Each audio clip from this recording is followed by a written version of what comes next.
The Prime Minister of Papua New Guinea, James Marape, has reaffirmed his nation's ties with Australia and urged the Albanese government to not give up on his country during an historic address to the federal parliament. Let's go live now to Ian Kemish. He's the former Australian High Commissioner to PNG. Ian, how significant was this address, the first by a leader of the Pacific Island region?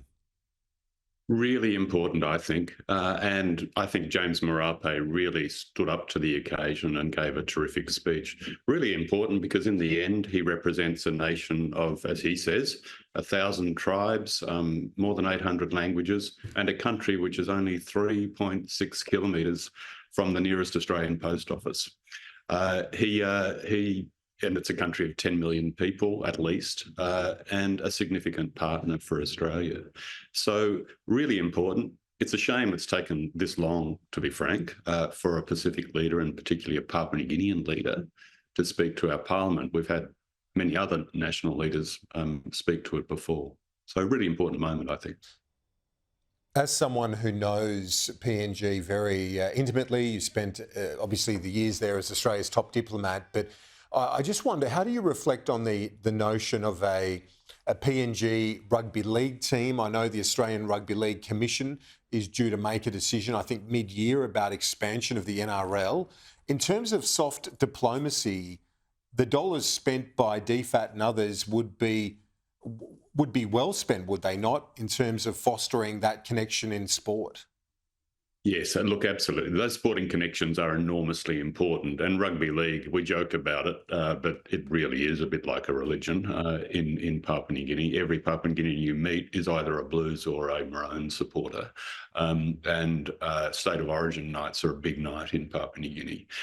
We need to be careful to make sure that the entry into the NRL, and I hope it happens, and I hope it happens before long, is sustainable, supported by infrastructure, supported by the nutrition that kids need in order to qualify well for teams and to feed into ultimately the national team. There's quite a bit to it, and we don't want to get it wrong, but I think it's really important.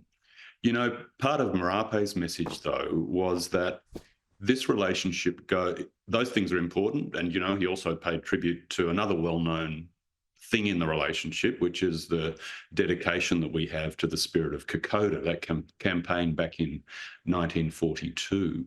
But he made a deeper point, I think. He said, it's more than that. It's even more than that. He spoke as a proud Papua New Guinean to a group of Australian parliamentarians about Australia's own history with his country. It was almost educative, the way he was talking to them.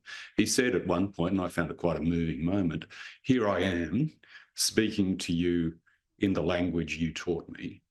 I worship a God," he said, "that your missionaries brought to us." He called out some elderly Australian patrol officers who were in the gallery who had worked as part of the system in PNG pre-independence. He was saying there's a lot to this, and in many ways you Australians are underestimating the strength of our underlying ties.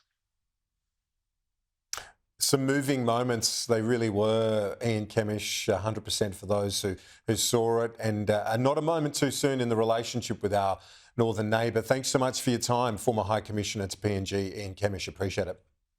Thank you, Kieran.